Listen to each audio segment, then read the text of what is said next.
to awaken, ascend, and expand. I am 7's-B Metatron, your hostess with the mostest, and you guys know the drill. Today is a great day to be me. You know, every day is a great day to be me. I believe this, I live this, I bees this, and I require this. So however and wherever you may be watching or listening to this, I want you to ground yourself and repeat this after me. Today is a great day to be me. You know, every day is a great day to be me. I believe this, I live this, I bees this, and I require this. And I guarantee you this. Make that mantra part of your daily life and the things that it will inspire and motivate in you. Each and every day, your life gets better exponentially. As always, I'm thankful and grateful for another opportunity to grace your presence. I am thankful and grateful for everyone that is live with me here on Zoom, everyone that is listening live on my internet radio station on the 7's with 7's-B Metatron, and everybody that's watching in and listening in on my YouTube channel. It is truly, truly a privilege and an honor to be before you. I want to get into today's lesson. First of all, how's everybody? Everybody okay? Y'all don't have to open your mics or anything, but you could put a thumbs up or a happy face or something in the chat. I just want to make sure that my peeps is fine. Everybody okay? Just put something in the chat. Let me know. Yep. All right. That's it. I got you, David. I got you. Well, definitely we're going to do everything we can to lighten it up for you. Go ahead, brother. Go ahead. You want to chime in? Oh, no, I was just saying thank you. Appreciate it. Absolutely. We're going to do everything we can to lighten it up for you, my brother. Absolutely. All right, you guys. We are going to run into the lesson today. This is Master Self, Natural Health and Healing. Today is February 23rd, 2023. This is our 4 p.m. Pacific Standard Time, regularly scheduled programming. And today's topic is the sidereal understanding of the major systems in the physical body. Now, as we previously discussed, specific symptoms and the body elements or part or organ do reflect that there is other or outside forces, influences, and energies that are at work in our lives and physical bodies. So too are there other or outside forces, influences, and energies that are at work in the specific system that the body element, the part or organ is assigned to, and can provide tremendous insight into the unique forces, influences, and energies that cause the expressions of ailments, illnesses, and diseases in our physical bodies and our major systems.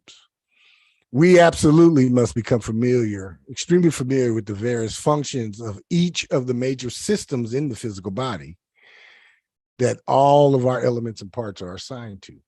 This will provide us with specific clues as to how we can isolate and identify the root causes of symptoms, ailments, illnesses, and diseases as they manifest through a particular system. Some may find that whenever ailments, illnesses, and diseases manifest, they always seem to manifest in the respiratory system, while others may find that they always manifest in the digestive system. I am one of those that 97% of everything that has ever been afflicted in my body and is afflicting my body has come through my digestive system. So yeah, most everything that has ever ailed me has been in that digestive system. Others, it may be in your respiratory system, or it could be in your nervous system or your endocrine system. It just depends. It's just each one of us is unique. Each one of us has our own unique journey as far as life, love, vocation, and health. There are health cycles to life. We will get into that when we get back into the 7 self-personalities and the 7 soul types. Isolating and identifying these patterns is crucial and vital to the attaining and maintaining of true mastered self, natural health, wellness, and healing. The systemic problem patterns gives us valuable insight into the ailments, illnesses, and diseases we are uniquely predisposed to, thereby giving us the where we need to be mindful of by taking the necessary and extra precautions ahead of time. I know the where for me. The where for me begins at the back of my mouth and it ends at my butt. And whatever goes on between them two orifices, one that opens freely, one that closes freely. Whatever happens in between there, that is part and parcel of my digestive system. I know my where. Do you know your where? Because now that I am fully aware of where my where is, I have become mindful and I take the necessary and extra precautions ahead of time. Number one, I totally transform not only the way that I eat, but also how and what, when I eat. I stopped looking at food as filler for my body and started looking at it as fuel for the body. Once I made that distinction, that first initial distinction, I stopped eating myself until I felt bloated.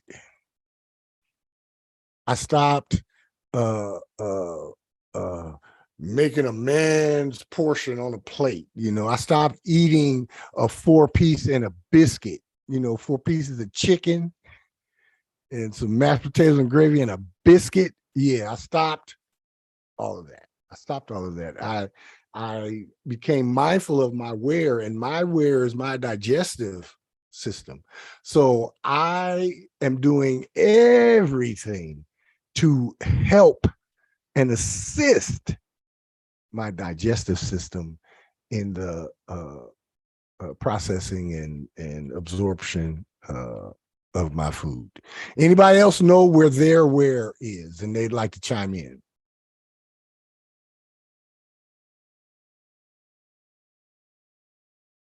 All right.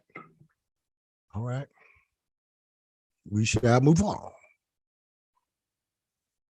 And as always, y'all know this. I know y'all tired of hearing this disclaimer, but however, as long as I'm on these subjects, I must give this disclaimer. I am not a doctor.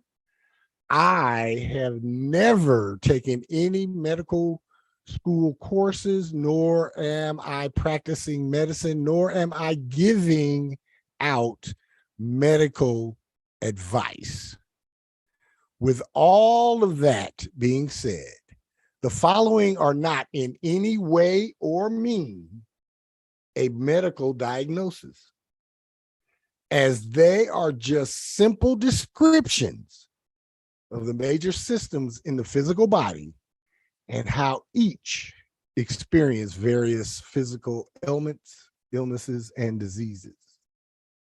Although the symptoms, ailments, illnesses, and diseases normally manifest in a specific body element, part, or organ more strongly, they do affect us systematically as well.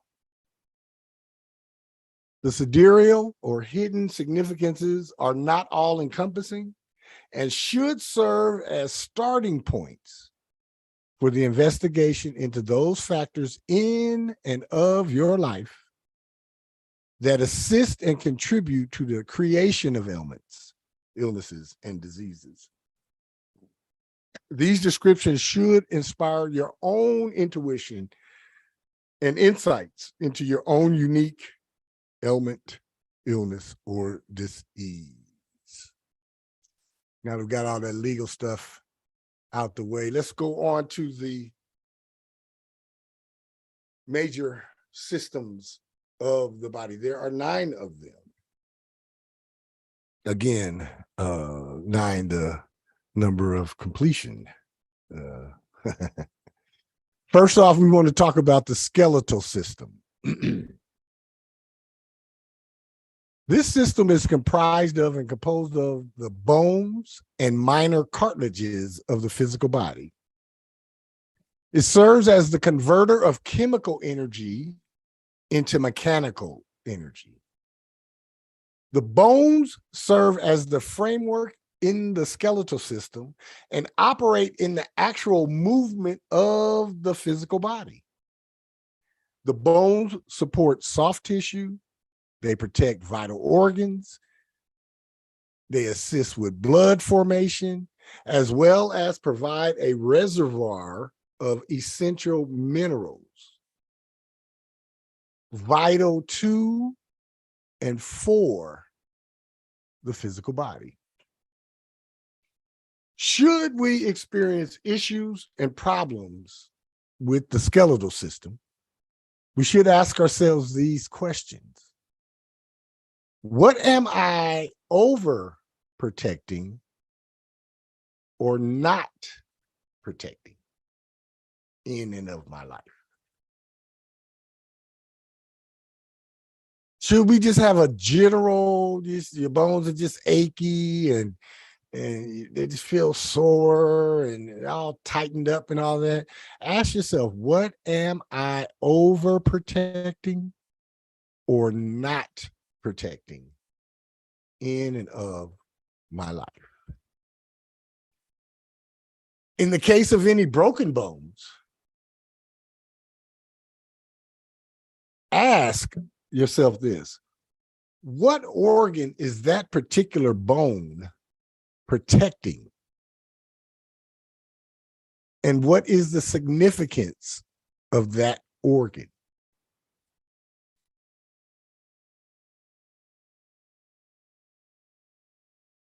Also ask yourself, what are my long-held feelings and beliefs about the support or lack thereof that's in and of my life? And then finally, got issues with bones? Ask yourself, what is wrong? What is out of place? What is out of order? What is disruptive or disrupted with or within the structure of my life? You see, each one of us are different. I speak about the uniqueness that is each and every one of us. You know, everybody that's on this call, we're common human beings, but that's where the commonality stops. Each one of us are unique to our own soul journey, our own bodies, our own life experiences. So the word structure in and of and within the life, the concept of structure within the life, is something that each one of us has to determine and define for ourselves. Because what I think, feel, and believe is structure in and of and within my life, someone else may think I'm OCD and or unstructured. So, you know, when it comes to subjects like structure, or words like structure or stability or security or safety, those are all very subjective words. And what I deem stable, somebody else may deem that is so unstable it's about to fall apart, and vice versa. What I deem as sustaining, somebody else might think that's way too much or not even enough. What I think is secure might be wide open and lax. So when we talk about the structure that's in your life, or the support or lack thereof that's in your life, you have to define and describe what that support looks like or what it should be, or you have to define what the structure is. But these are all questions that we should ask ourselves if we are having issues with the skeletal system. Any questions, any comments?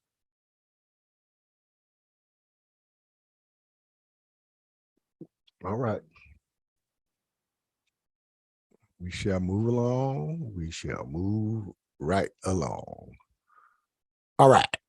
The muscular system is next up.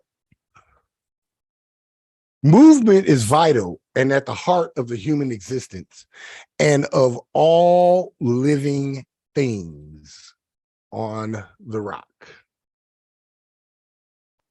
In and of the physical body, our muscles enables the movement of the body through space, as well as enabling the transport of nutrients through the physical body. We have cardiac muscles. Those are the muscles of the heart, and those, the aortic valves and all of that thing, all those things that deal with the heart and that muscle. We have skeletal muscles, which are bilateral, and we have involuntary muscles, which are muscles that contract without conscious control.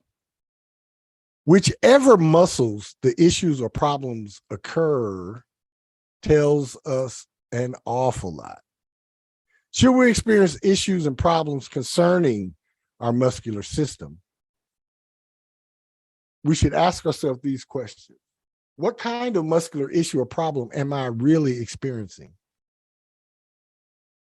Am I tearing a hamstring, or is it just cramping up because I'm dehydrated? Am I pulling a muscle, or did I strain it because I didn't warm up before I worked out? What kind of muscular issue or problem am I experiencing? Define that one. In the case of sprains, which indicates that the muscle has moved somewhere too far out of where it should have been, ask this: am I attempting to do more than I'm capable of?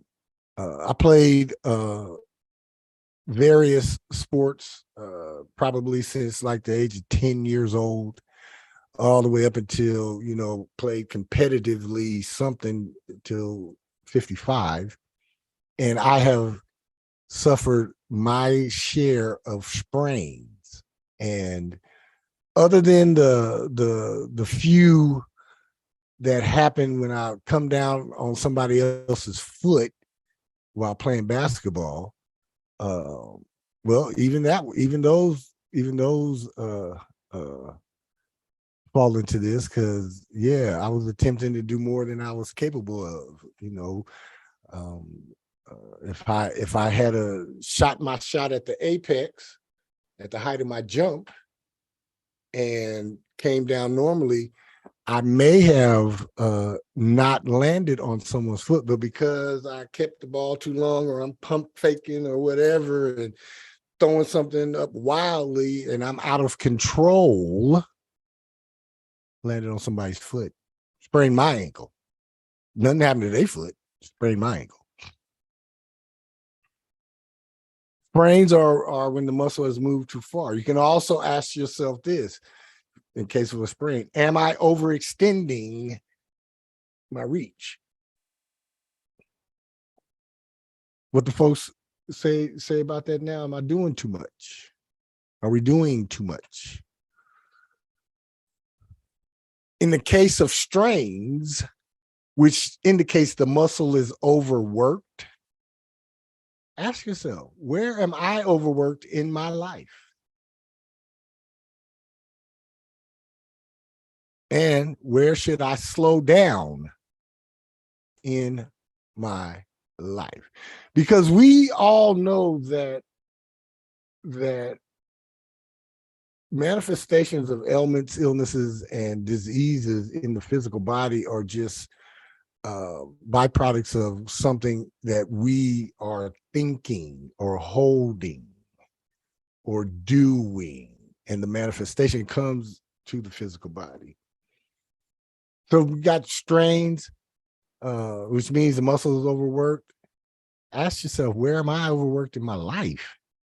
If you're straining your muscles, it's going to be a correlation to if you're straining yourself in your everyday life.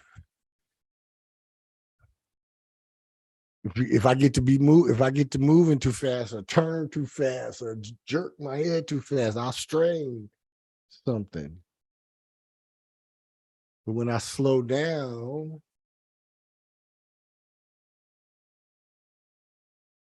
no strain. Where am I overworked, and where should I slow down in my life? Any questions, any comments about the muscular system? Nope. All right. Comes my favorite, the digestive system. And before I even get into the digestive system, I want everybody on here to know that me and my digestive system have had an intimate relationship since way back. I didn't just start having digestive system issues in my 40s and 50s. No. Since far back as I can remember, I've had a very suspect and suspicious digestive system. That's my where.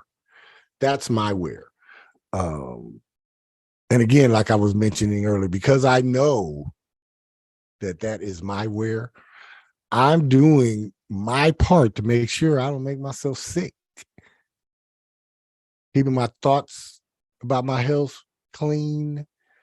I'm keeping my attitude about natural health clean and productive. And I'm not eating shit that I know is going to make me sick.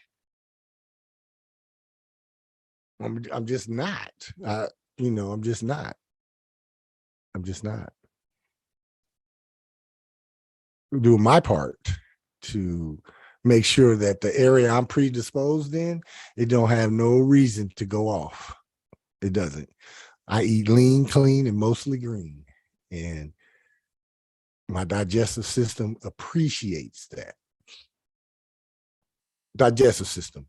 This system works for the conversion of food and beverages into nutrients and energy for the use in and by the physical body. In its various functions, its major organs include the esophagus, the stomach, the intestines, the liver, pancreas, and the gallbladder. Now, we have already talked about these. So we're talking about the system as a whole now. The digestive system serves two purposes. Number one, to ingest. Number two, to absorb. Ingest and absorb. Should we experience issues and problems with our digestive system, we should ask ourselves the following questions. What exactly am I ingesting and absorbing into my physical body? Now, I know all of us on here is mindful and conscious about the things we eat and about the things we spend our money on. When the last time some of us have read some cartons, back of packages. Because of my long history with a delicate, sensitive stomach, I have been reading ingredients and shit since I could read. Since I could read. Honeybee, oh, go ahead, Jolene. You want to chime in? Oh, yeah, I was saying, just, I'm home now. I'm not working right now. And now I have time to look in the refrigerator, and I'm looking in the cabinet, and I have thrown so much food out. And because I am literally reading the expiration, and I'm like, wow. So in my rushness, right, of working and all that, I might be eating old food, expired food. You never know. It just dawned to me. Now I'm going through so much, through the paperwork going out and recycling and doing the same thing in the kitchen. So, yep. Absolutely. Absolutely. Honeybee, chime in and share what you was getting ready to say too, please. Can you hear me okay? Yes. All right. When I was taking care of my mom, I was constantly having to check for all of that because when she had cancer, there's only so much that she should and shouldn't be eating. So absolutely, I found myself being her caretaker. Like I found myself always not just checking the expiration dates, but in addition to that, like reading the ingredients and looking for certain things like the aspartame and the BHT and, all the rest of that stuff, like the different preservatives that contribute to cancer and absolutely, high blood pressure. So I found myself researching all that. Even to this day, I'm still looking at it like, does that have 35 letters? And I'm not eating that.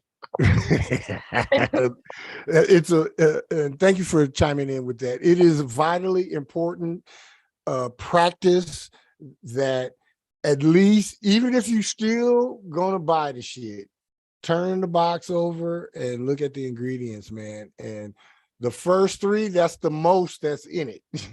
The shit after number 3 ingredient, yeah, there's little trace amounts of that shit in there. Whatever the first 3 ingredients are listed, that is the majority of what's in there.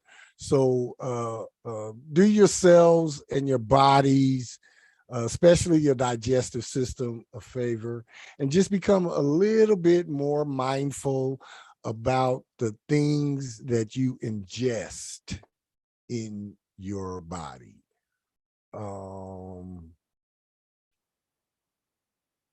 Ask yourself, am I ingesting and absorbing anything that I should not be? And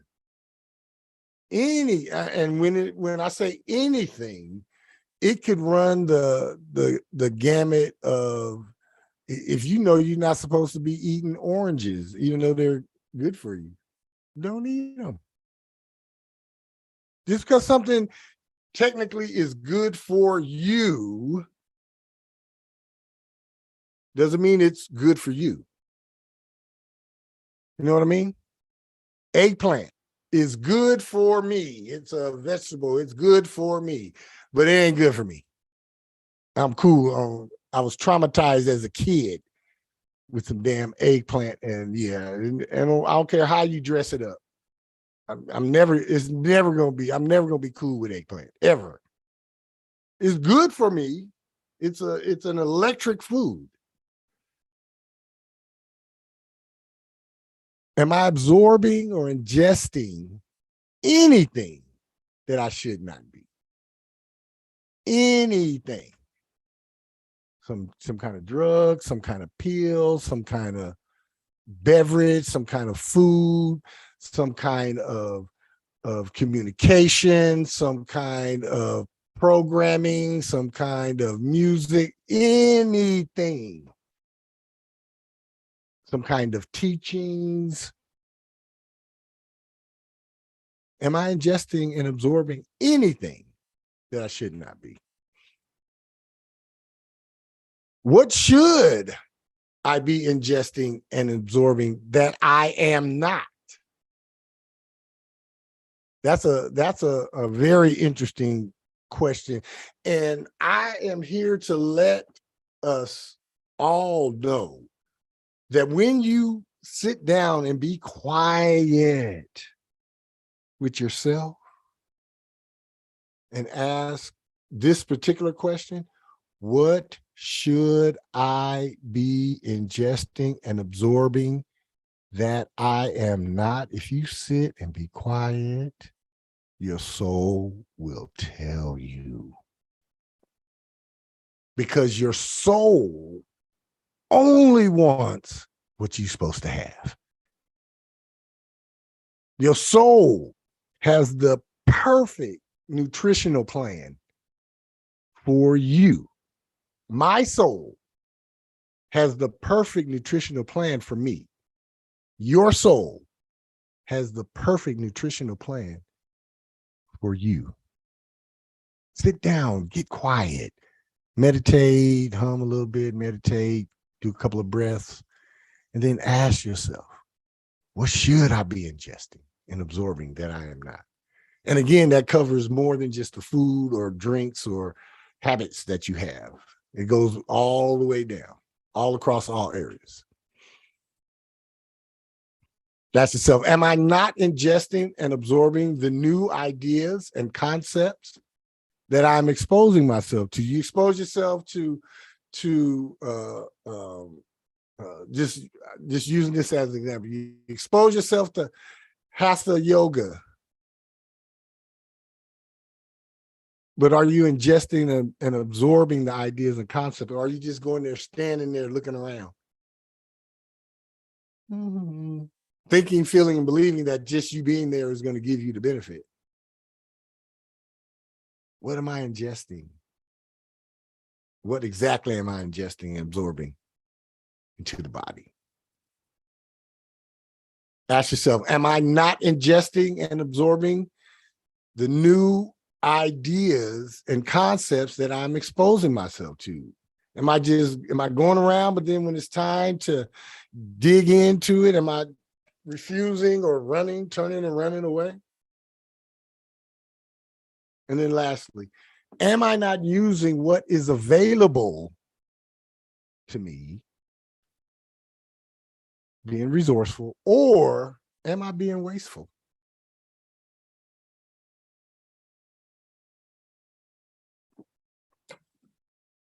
I believe in the various times in my life when the digestive system has, sound the alarm for me, it was always that question: what should I be ingesting and absorbing that I am not? And it was, am I ingesting and absorbing anything that I shouldn't be? Yep, those two were the main issues anytime my digestive system sends out an alarm. Any comments, any questions? Anybody want to add anything to this? All right. You don't eat too many eggs do you, Deirdre? No, I can't eat them. They make me sick. Right. I don't do eggs. I can All eat them in things, but even the smell of them makes me sick. Okay. Yeah, you must be like me on that eggplant. I don't even want to see the shit. I see it in the store and I turn and run from that shit. Yeah, and it was from a negative experience in the past as a child. Yeah, mine was childhood too. And I can't unsee what I saw that night in that pan. I can never unsee it. I don't care how somebody attempts to hook it up. I cannot unsee what I saw at 7 years old. Nope. Man, I wonder what that was. Yeah, I'm not even gonna. I'm not even gonna give it no energy. I ain't even gonna. I heard that. It was traumatic. Just know that it was traumatic as hell for me. Yeah, I've gotten a little better. I can be around them, but just sometimes it hits me the wrong way. But I definitely don't eat eggs. Right. And I'm being a little dramatic. I can be around the damn eggplant and I can see it and smell it cooked. I just don't want none on my plate. That's it. I'm good. Yeah. I'm good. All right. Thank you for that. Next up, circulatory system. This system is comprised of three major aspects: the fluid to circulate nutrients, which is our blood, a pump to circulate those fluids, which is the heart, and the vessels that carry and contain these fluids, the arteries, capillaries, and our veins. Should we experience issues and problems with our circulatory system, we should ask ourselves the following questions. Oh, excuse me. What area of my life am I lacking vitality? Where am I just not, where I just don't have no oomph? I don't have any get up and go, no, or like my grandmother used to say, you don't have no gumption, boy. And then my grandfather's word was moxie. Hers was gumption, his was moxie, and they both were referring to the same thing. What area? If we got areas, if we got issues with our blood and all of that, what area of my life am I lacking vitality? Am I lacking the gusto? Am I lacking the excitement? Am I lacking the fire? What emotions am I allowing to freely flow too easily? Am I allowing hate to just freely flow in me? Am I allowing negativity to freely flow in me? Am I allowing fear to freely flow in me? Am I allowing disdain and a grudge and all of those things? Am I just allowing those to just freely flow without any control? Or ask yourself this: what emotions am I not allowing to flow at all? And I want to let everyone know, by not allowing emotions to flow at all, that is a very big contributor to high blood pressure.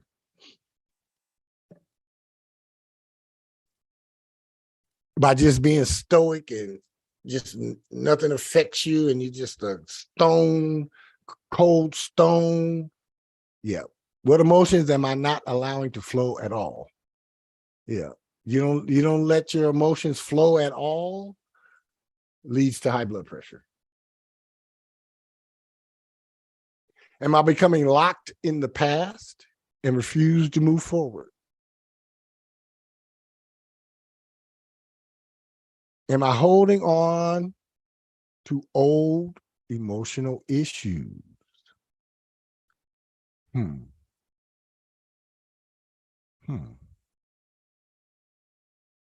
Am I thinking, acting, feeling, or believing that I am self-defeated in any way? Let's talk about let's talk about this for a moment.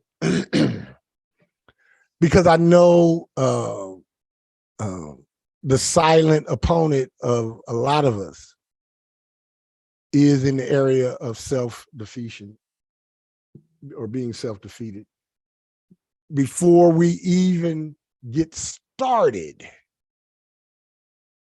in anything, sometimes we have defeated ourselves just with our negative self-talk and the subtle self-hate and the questioning and the doubts and the, I don't know if I can do this, and oh, I don't have enough, and yada, yada, yada, yada, yada.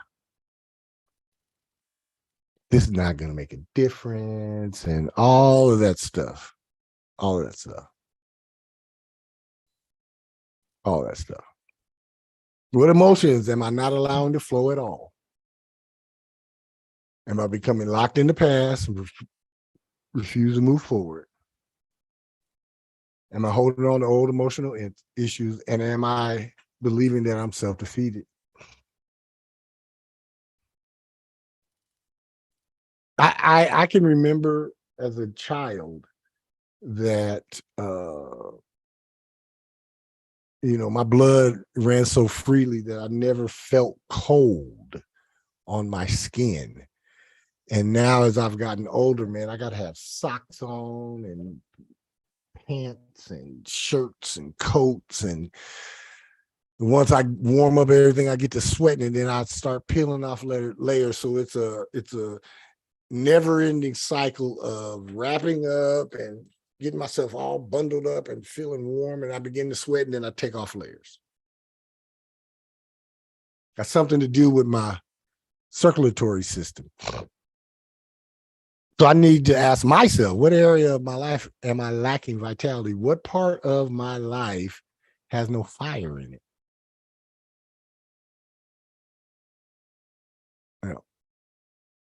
What emotions am I allowing to freely flow too easily? Am I allowing my anger to flow too easily? Or my apathy?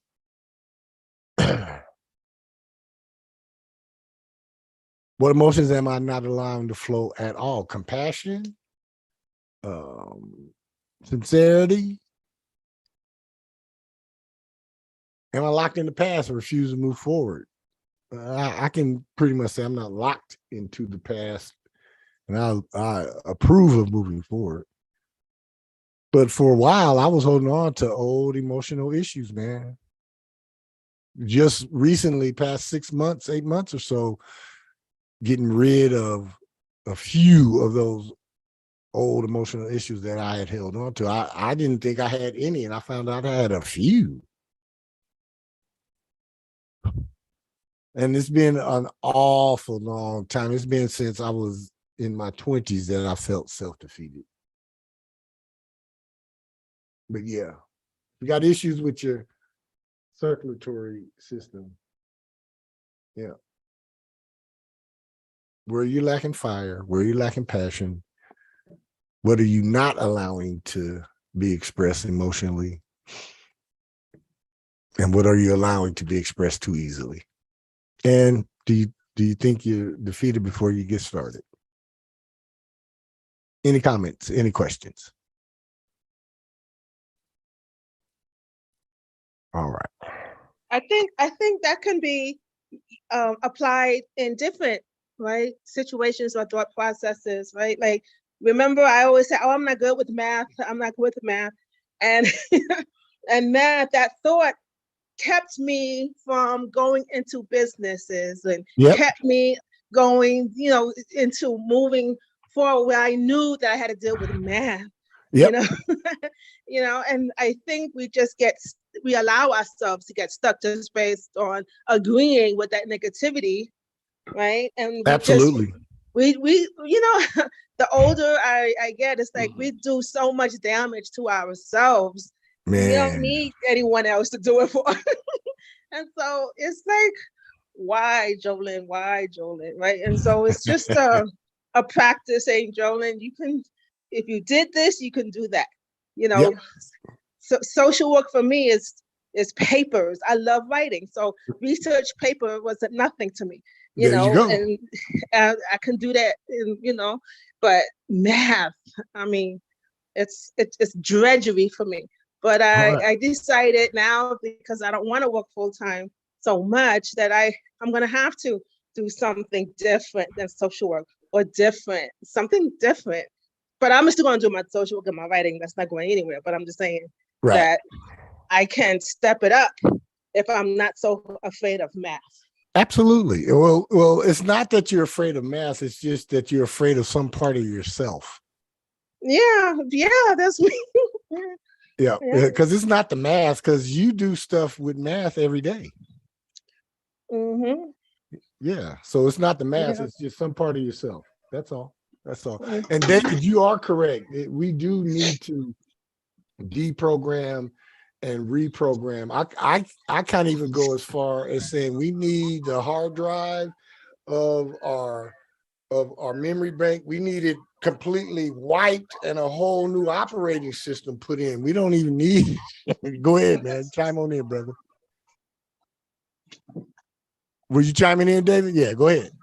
Oh no, I was just having problems reconnecting the audio. But I was earlier I was just saying that I could use some like deprogramming from those self-defeating thoughts, or stepping on your own foot before you get started. Before you even get started, man, you beat yourself before you didn't even got started, man. Yeah.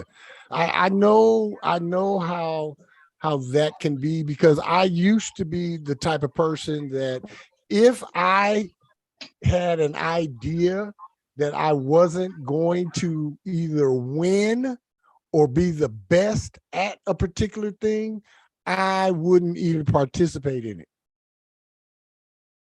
I wouldn't. I've even said this as recently as a few months ago. I don't do anything just for the participation of it. I'm in it to win. Or what's the point? I'm in it to show my proficiency in this thing. Or what is the point? I'm not doing anything just to do it. Ugh, really? Let's just shoot around some. Let's just go shoot some baskets and just play for fun. No, I'm not playing for fun.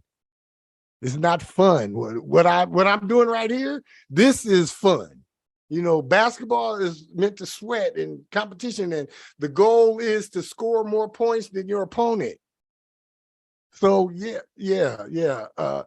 And being self-defeated before I would even take on anything, there's a lot of things as a young man I wouldn't even try because I didn't think I could win. Wasn't even thinking if I was going to have fun with it or not, or just do something just because it was something different. That wasn't even my mindset. My mindset was I'm going to conquer this and be the best at this, because that's just how I'm wired. That's how I was built. Nothing was for fun. It was always doing something for purpose and on purpose. Thank you guys for that. All right. Moving on to the respiratory system. This system works for the acquisition of oxygen and the elimination of carbon dioxide, and functions as the exchange of all gases throughout the physical body. It includes these major organs: the lungs, the larynx, the trachea, and the bronchial tube. Breathing is essential in, of, and for life. Let me repeat that just in case somebody doesn't understand what I'm talking about. Breathing.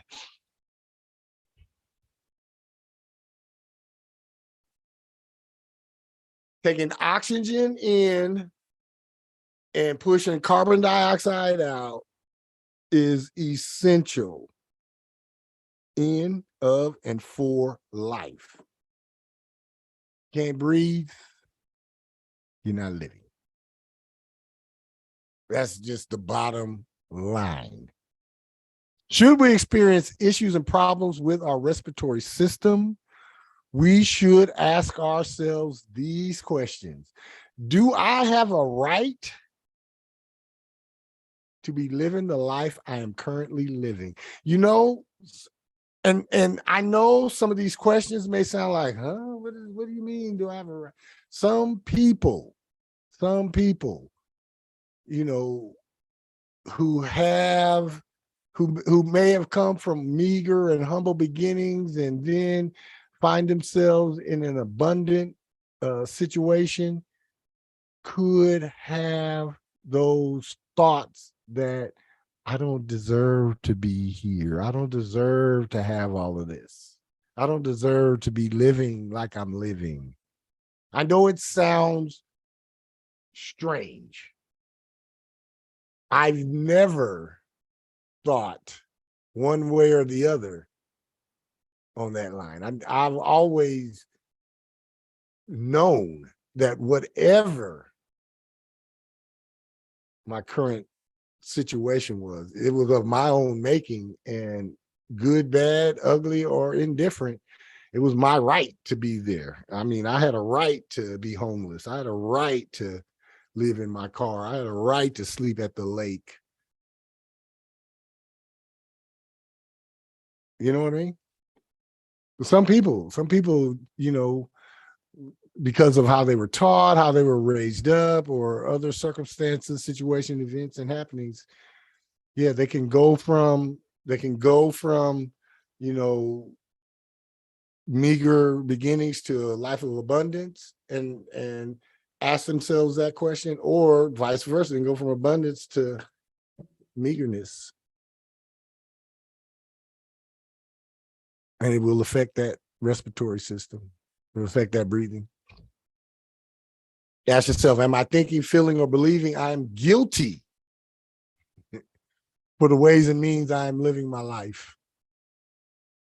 Believe it or not, there are folks that feel guilty about the abundance that they have.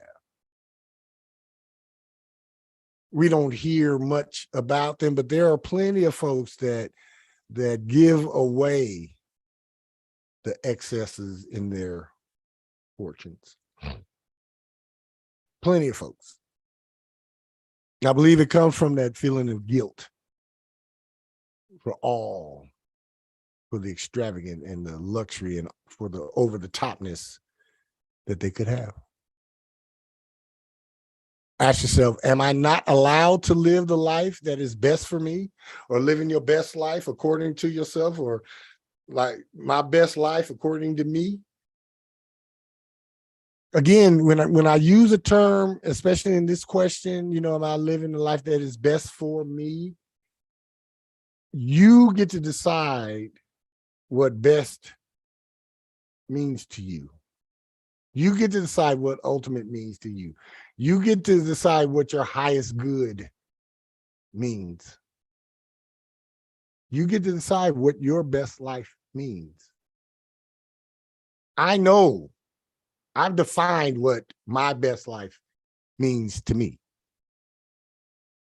You, every one of you, define it for yourself. If nothing else, after this class, take a sheet of blank paper and then write down 1 through 7, and then write down those things that constitute your best life.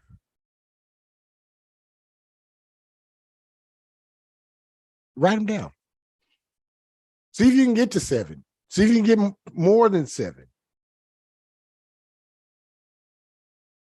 It shouldn't be difficult. It should be, once you get started, your soul will actually tell you what it is, what your best life is.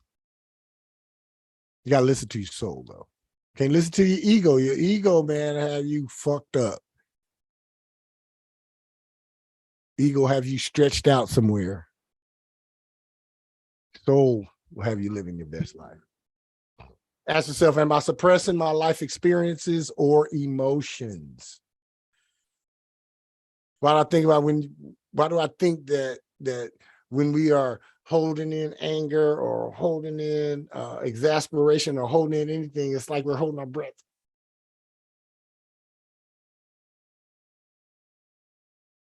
Like we're about to burst. Does it feel like you're about to burst when you suppress your emotions? Or you suppress those lessons from those life experiences? Am I experiencing an equal exchange, reciprocity in the life process?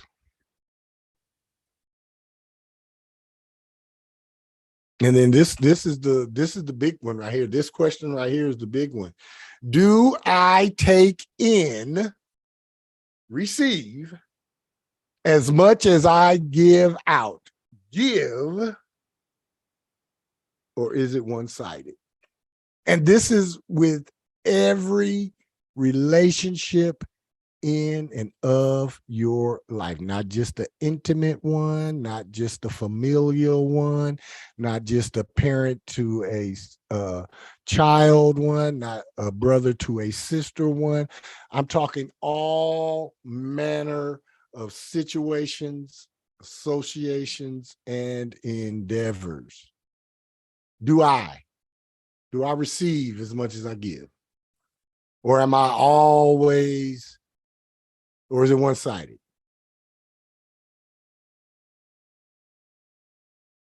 It's important. It's important.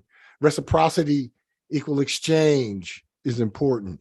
I was sharing with some people, I said, I give equal exchange of energy. If you come with namaste and loving vibrations, then you get namaste and loving vibrations back. If you come with funk, you get smoke. What? You come with love, I return the love. You come with disdain, I disdain you too. Sure do. What? Equal exchange. I call it fair exchange equals no robbery.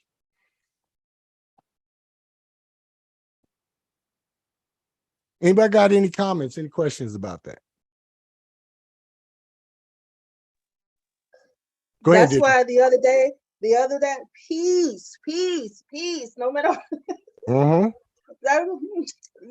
equilibrium, I understand one way or the other, but the middle ground, we have to have some kind of equilibrium. Yep. Peace. Peace. Peace. Absolutely. Absolutely. Thank you for that. Go ahead, Deirdre.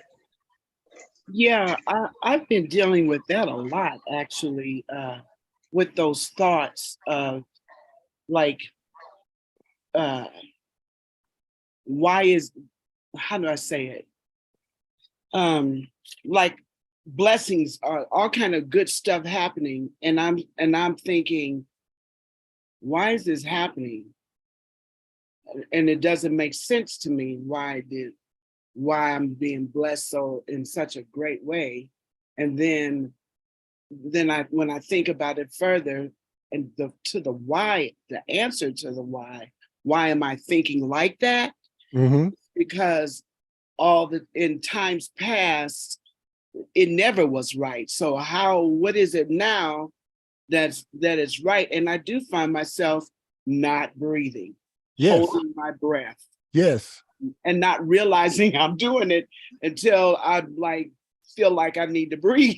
Yes, till your eyes almost pop out or something. Right. Yeah, and then I've heard people say, "Oh, don't worry about it. Don't think about it. Just God is blessing you," all that kind of stuff. And it's like, no, I myself like to know and understand things. It's not just by chance, because all this previous time, like Oprah said, all my life I had to fight. Yeah. So now all of a sudden it's just different, and I don't get it, so I know I need to manage it in my head, and I know it's old thinking, but it's a little hard to get rid of the old. I guess it's like a fear of, I don't get it completely. You know what I mean? Right. And this is something that takes a little bit more practice. And again, like with all of this stuff, it ain't going to be like you've been living your life one way for 50 years and then you come to one class, all of a sudden, bing, I'm thinking positive and I fixed everything. No. Right. No, because you didn't break all your shit in one day. Guess what? It's going to take more than one day and one class to fix it. Yes. It is. But just that and you're mindful of the fact that it is old thinking and old patterns and old ways of thought, you are on the road to breaking the pattern just by acknowledging it and recognizing it for what it truly is. Yeah, an old way of thinking. That's right. Yep.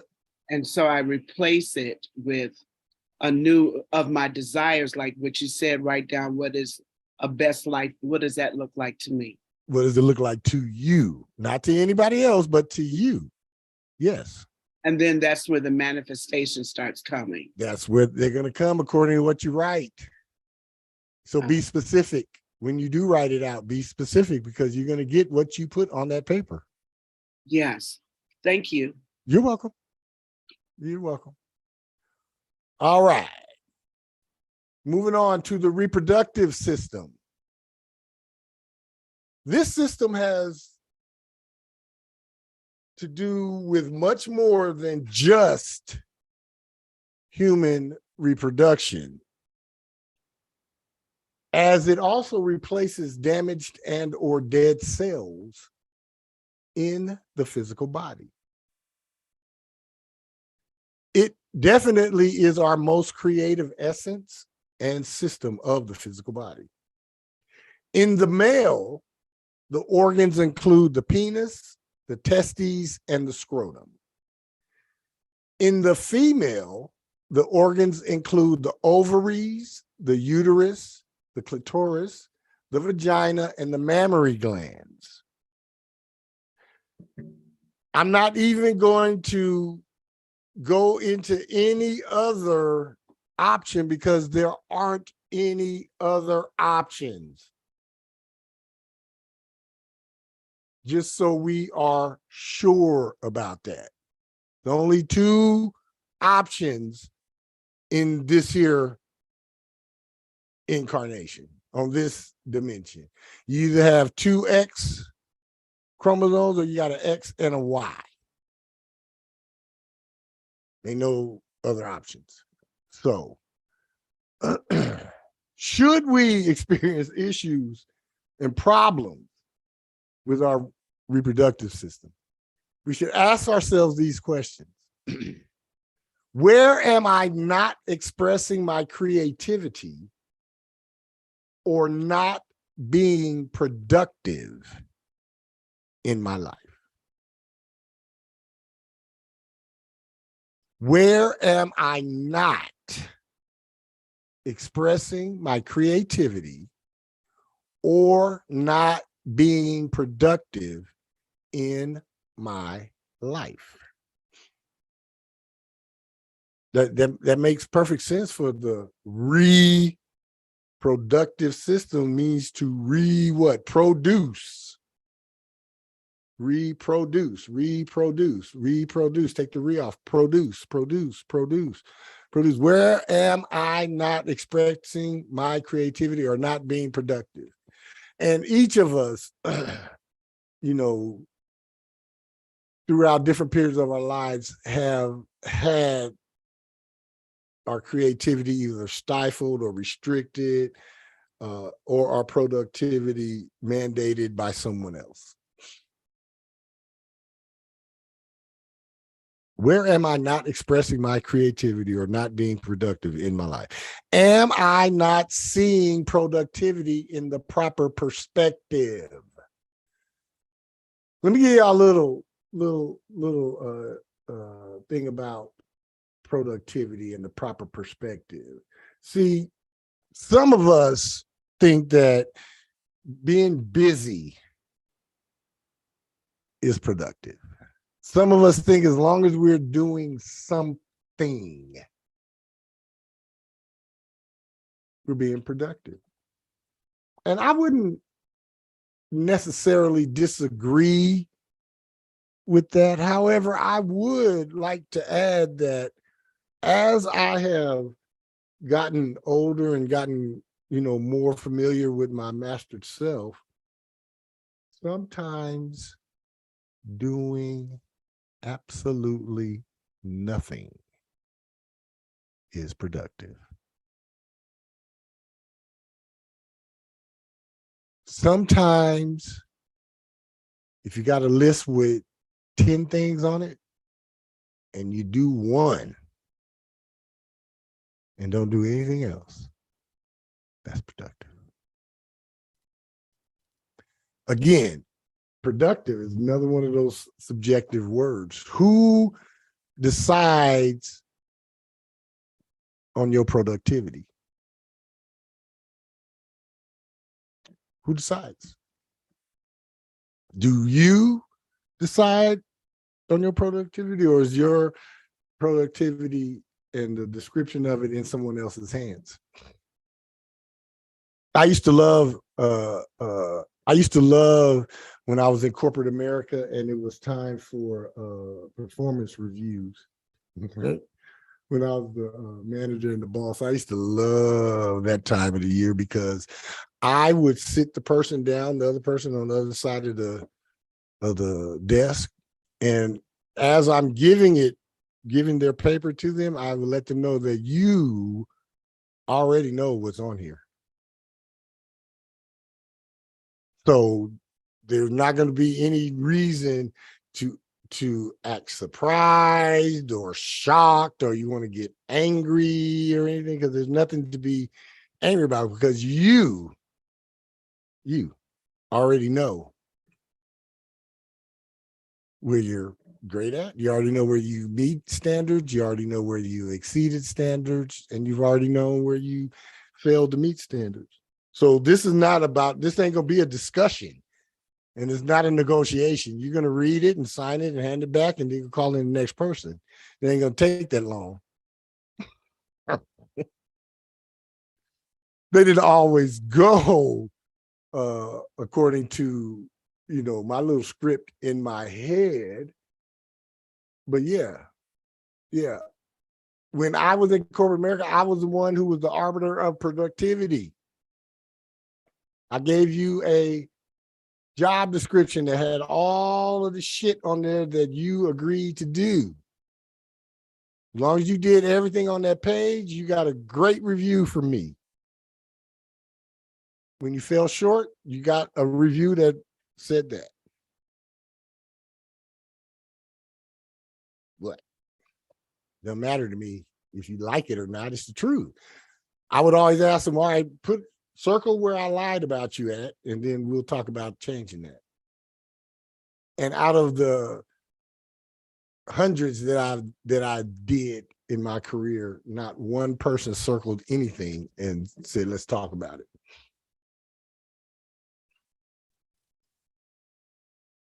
Am I making time to participate in creative and or fun activities?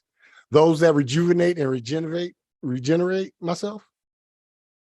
Or am I just an old bump on the log and don't want to do shit?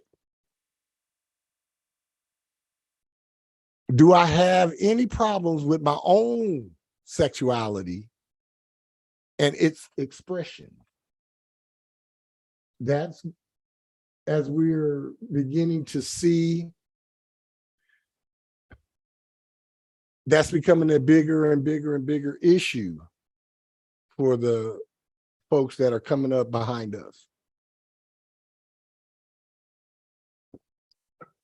I think it's a twofold thing. I think one, it's partly indoctrination. The other is confusion and or problems or issues with their own sexuality and expression.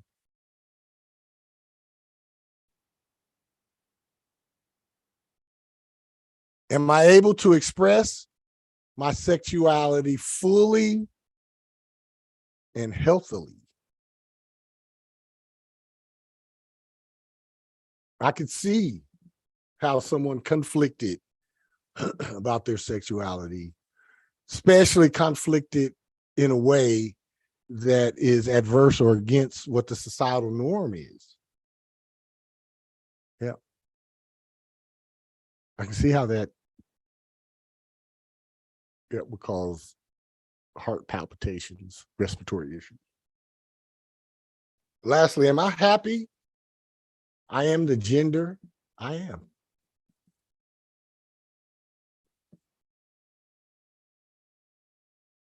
These are all questions that the longer each of us stay on this planet, the more those last three questions are going to be pushed to the forefront.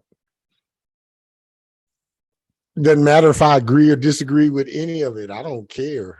Really, it doesn't matter to me. You can identify as whatever the hell you want. I don't care. But it's becoming embedded into our society.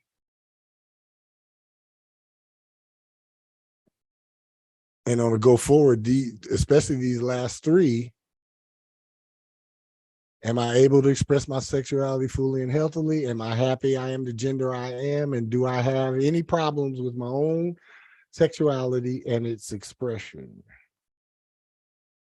They're going to become much more important, much more political, and much more divisive. Any comments, any questions? Oh, all right. Next up, the eliminative system. This system works for the filtration and excretion in and of the physical body. Its primary organs include the kidneys, the urinary bladder, and the bowels. Should we experience issues and problems with our elimination system, we should ask ourselves these questions. What am I having difficulties releasing and letting go of? Here we go again. Here we go again. Holding on to shit, not releasing shit. And I'm not intending to make a pun when I'm talking about the elimination system and saying shit. I'm literally, literally. What am I having difficulties releasing and letting go of? Am I afraid to let go of my past? Am I holding on to anger? Yeah, my bowel issues centered right there. Anger. And the anger I held on to. Old anger that I held on to. Can I decide what is good and not good for myself? Or again, am I subject to what someone else determines is good or not good for me? Am I afraid of letting go of someone or something? Am I afraid of letting go of a spouse or a child or a friend or job or car or a habit?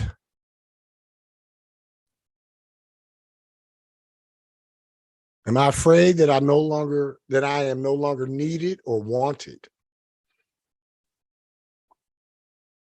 I dealt with a little bit of that in my life before too, the needed part. Needed and wanted. Yep. Yep. I was quick to bounce, man. If I felt I wasn't needed, wanted, or appreciated, bang, I was out of there, man. Out of there, starting at my grandmother's house. I bounced. Yep. Am I afraid of the new, thereby holding on to outdated ideas, concepts, attitudes, actions, and beliefs? Holding on to some old stuff it constipates us, man. It clogs us up. And it stops the flow. Kidneys, urinary bladder, and bowels. It should be an easy flow. This is the elimination. It should be just the easy exodus of the waste. Everything else has been absorbed. Everything else has been, nutriented. Everything else has been converted.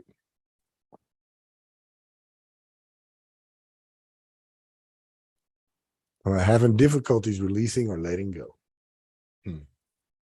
All right. Any questions? Any comments? All right. All right. Who got a question? Yep. Go ahead, Jolene. Oh no, I just wanted to so much agree with you.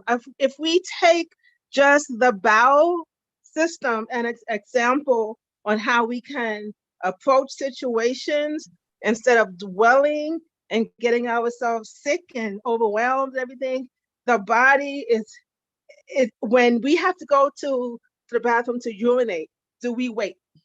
Maybe Nope. we wait for 30 minutes. Maybe I don't. when I was young, I used to wait. I'll be able to wait. Now I ain't waiting. I cannot wait to go. So again, the older I'm getting, I'm realizing if I use my body as the classroom board, it gives me so much examples when I don't have to sit here. If my body says go to the bathroom, Go. you're gonna go. You're not gonna sit here. Absolutely. Oh, should I go? Should I go? No. Even if you're in Walmart, you're gonna have to go. Where is the bathroom? Right? And so sometimes it's just, the mindfulness is, the mindset is so strong. It'll knock us out, and it tends to do it. Absolutely, it will. It most certainly will. Thank you for that, Jolene. It most certainly will. All right, all right. Next up, we have the nervous system. This is the system that regulates our communication and control. It works to integrate all the activities of all of the organs. It stores critical information and contributes to these two qualities we each display. Number one, irritability, which is our capacity to respond to changes in our internal and external environments. And number two, conductivity, which is our ability in transmitting messages along the nerve fibers. The nervous system includes the brain, the spinal cord, and the peripheral nervous system. Should we experience issues and problems with our nerves or nervous system, we should ask ourselves these questions. Am I attempting to integrate too much activity in my life? Do I not already have too much activity in my life that keeps me busy? Am I overly sensitive to criticism from myself and from others? Am I being overly critical of others?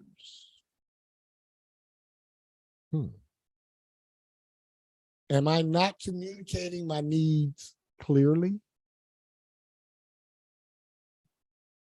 Are others not communicating with me at all? Which I think is kind of funny, because if people ain't communicating with me, I don't know it, because I'm, you know, it's not a big deal if they're not communicating with me. Do you care? How do you know they're not communicating with you? Oh, yeah, that goes into a whole different realm. But I think that's interesting. Are others, or you're asking yourself, are others not communicating with me? That's an easy fix. Whoever you think ain't communicating with you, if you want to talk to them, call them, text them, show up. Am I closed to the new possibilities in and of my life? Yeah, I come from a generation. It was a pet saying for people to say, "You get on my nerves." I had nerve issues last year, and I was attempting to integrate too much scotch into my life. Oh, because I already had too much other shit in my life. Didn't need to be integrating that much scotch into my life, and it manifested in my nerves, my hands, and I had tremors and things of that nature. Yeah, am I overly sensitive to the criticism from myself and others?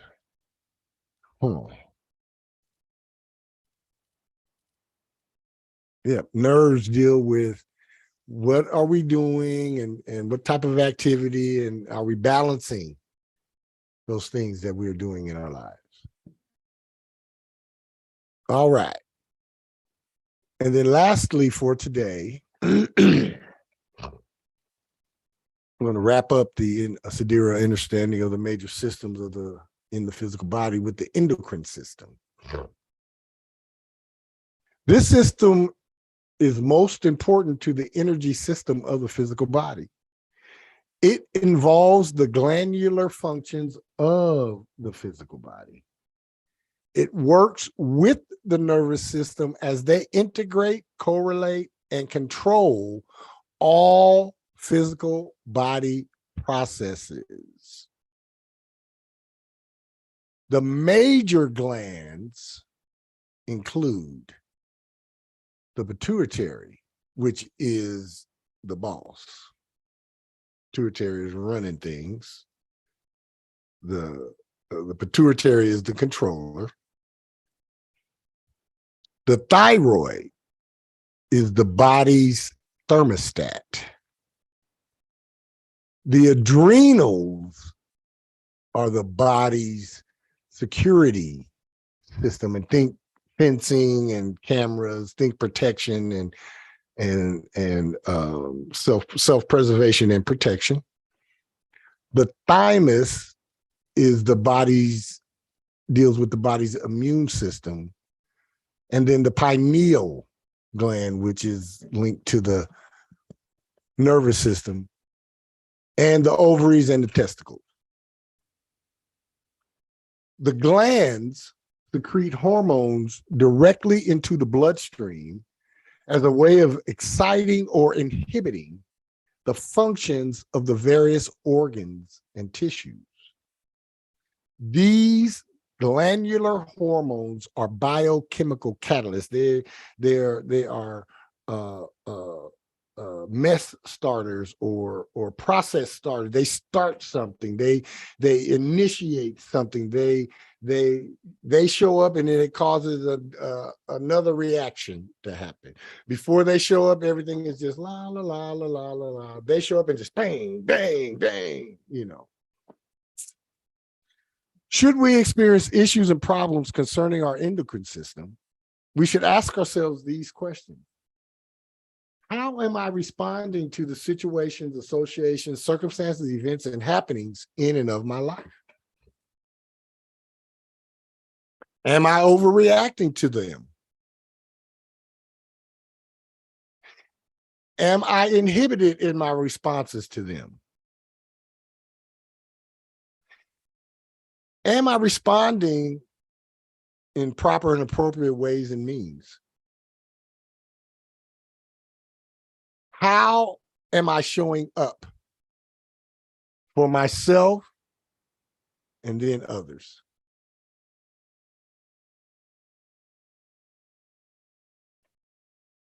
What are the ways that I operate in regards to my daily comings and goings?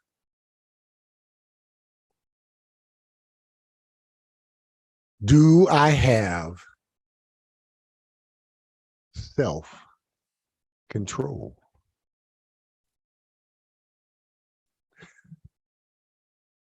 This wraps up the major systems in the physical body's portion of Master Self, Natural Health and Healing. We are grateful and thankful for the familiarity that we're gaining with the physical body and the elements and systems and organs and all of those things. And the next step in natural health and healing is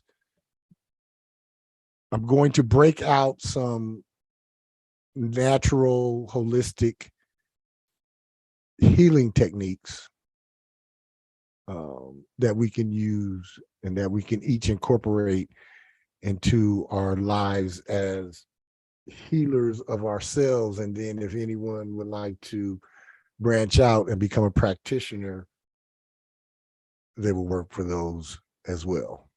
So I'd like to open it up. Anybody got any comments, any questions, any concerns about what was covered today or what we have been talking about as far as the symptoms, body parts, organs, and now the systems of the physical body? Mark, Yes. I was just sitting here thinking, excellent class, such good information. Really, really good information. Thank you. You're welcome. You're welcome. Yeah, we have to know, we have to get a better grasp of the power that our physical bodies do have, even for folks that don't even know about this. And then secondly, because of how society and the world is evolving, this is going to be something that each one of us is going to have to lean on and fall back on in the very, very near future. Very, very near future. Yeah. So, yeah, I think it's important that we all get a hold of this. Jolene, did you want to chime in and say something?